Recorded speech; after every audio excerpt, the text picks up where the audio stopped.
Bismillahirrahmanirrahim. Assalamualaikum warahmatullahi wabarakatuh. Wassalatu wassalamu ala anbiya'i wal mursalin. Amma ba'du. Saudara-saudara, ketemu lagi dengan saya Wisudanto, dosen Fakultas Ekonomi dan Bisnis, konsentrasi Manajemen Keuangan. Hari ini kita akan berdiskusi dengan topik yang sangat kita temui setiap hari, yaitu terkait prinsip-prinsip dasar asuransi. Saudara-saudara, setiap hari di segala tempat kita selalu memperoleh inklusi terkait asuransi. Contohnya, kita mendapat penawaran ketika mengambil uang di ATM, kita dapat penawaran ketika kita buka smartphone kita, ya, terkait program-program asuransi. Tapi terkait literasi asuransi, berdasarkan survei dari OJK, itu sangat jauh gapnya antara inklusi dan literasi. Oleh karena itu, hari ini kita akan belajar terkait dengan literasi asuransi. Saudara-saudara, sebetulnya asuransi itu sesuai dengan pengertiannya adalah suatu metode untuk mengurangi risiko dengan memindahkan ketidakpastian akan adanya kegiatan kerugian finansial. Jadi dia merupakan transfer risiko jika adanya kerugian finansial. Setidaknya ini akan menjadi buffering atas perencanaan kita. Jadi asuransi bisa kita andalkan untuk mentransfer risiko.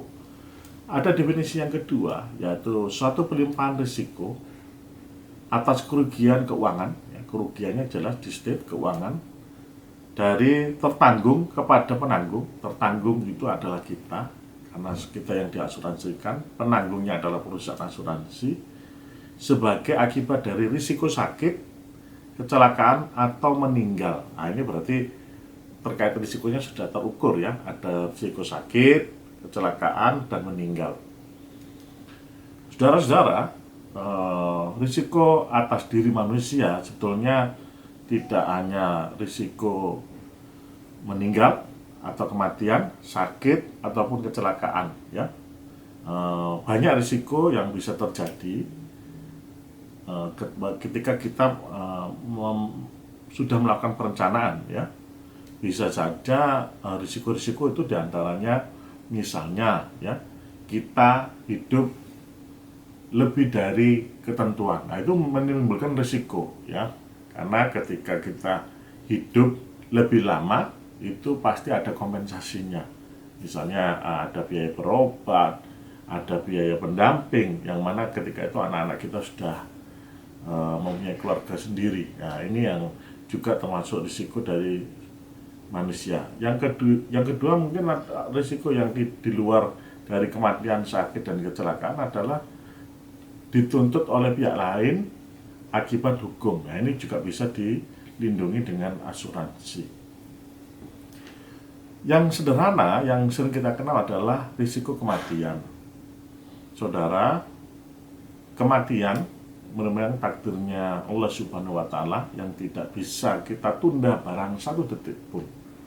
Tapi kita bisa mentransfer akibat yang ditimbulkan dari kematian tersebut. Misalnya, ketika kita itu punya tanggungan, ya, punya keluarga, punya istri, dan punya anak yang memang masih mengendalikan pendapatan kita hingga sampai tujuannya tertentu, yaitu tujuannya adalah mereka bisa mandiri, mereka memperoleh penghidupan yang layak, maka terkait risiko tutup usianya kita atau kematian kita itu bisa ditransferkan kepada pihak asuransi, dipindahkan, sehingga target kita sebagai orang yang harusnya mengentas mereka menjadi mereka mampu, kemudian mereka hidup layak, tetap berlanjut. Yang melanjutkan, yang menanggung adalah perusahaan asuransi. Yang kedua adalah risiko terkait sakit. Ini semua juga takdir, ya, mati, sakit, yang tahu hanya Allah Subhanahu wa Ta'ala. Maka hal-hal tersebut tuh merupakan wajib bagi kita dan bagian dari ikhtiar kita adalah untuk mentransfer hal-hal tersebut. Karena potensi kerugian yang ditimbulkan ketika kita sakit, tentunya kita tidak bisa memperoleh penghasilan sebagaimana ketika kita sebelum sakit. Bahkan sakit kadang menimbulkan masalah jika kita tidak prepare terkait dengan biaya yang mungkin ditimbulkannya. Ya, nah, biaya yang ditimbulkannya ini bahkan bisa membebani orang-orang yang seharusnya kita lindungi dan kita pertahankan kecukupan terkait kebutuhannya. Contoh kepada istri, kepada anak, ya, sehingga kita perlu untuk mentransfer kerugian-kerugian tersebut pada perusahaan asuransi. Yang ketiga adalah terkait dengan risiko kecelakaan. Kecelakaan ini ada dua, saudara-saudara, ya. Kecelakaan yang berujung pada maut, ya. Kecelakaan yang kedua adalah kecelakaan yang berujung pada perawatan di rumah sakit. Nah, dua-duanya ini dianggap sebagai risiko kecelakaan karena penyebab utama adalah kecelakaan. Berbeda dengan sakit, kecelakaan berbeda dengan sakit.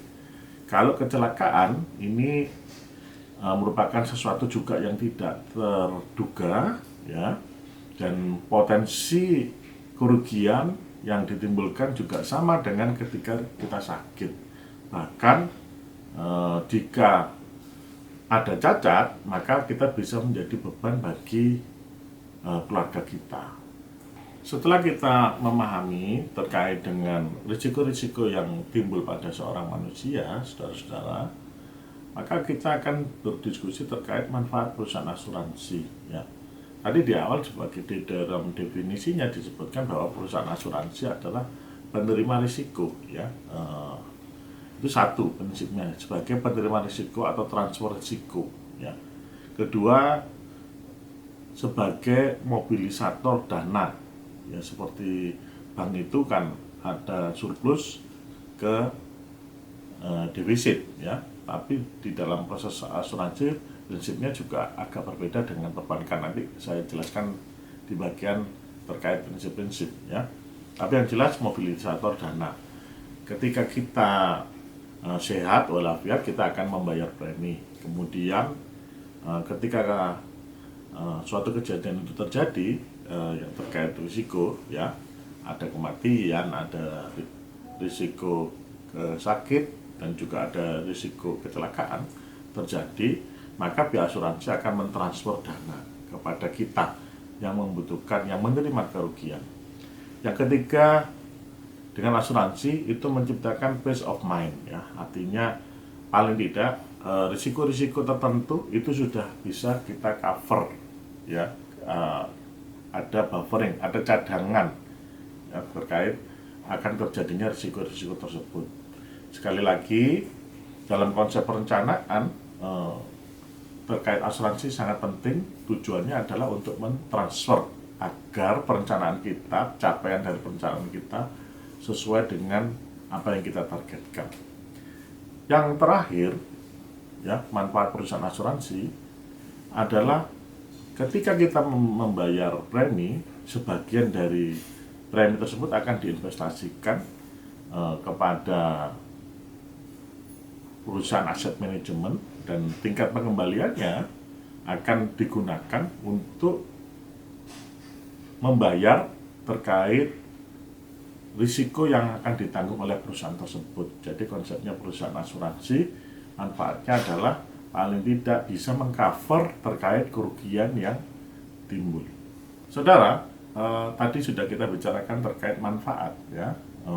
Setelah itu saya menjanjikan juga bahwa kita akan berbicara terkait prinsip-prinsip asuransi yang perlu digarisbawahi. Prinsip asuransi: 1. Law of large number. 2. Insurable interest. 3. Indemnity. 4. Almost good fight. 5. Subrogation. And 6. Contribution. Kita akan lanjutkan ke diskusi apa terkait prinsip-prinsip dasar asuransi tersebut.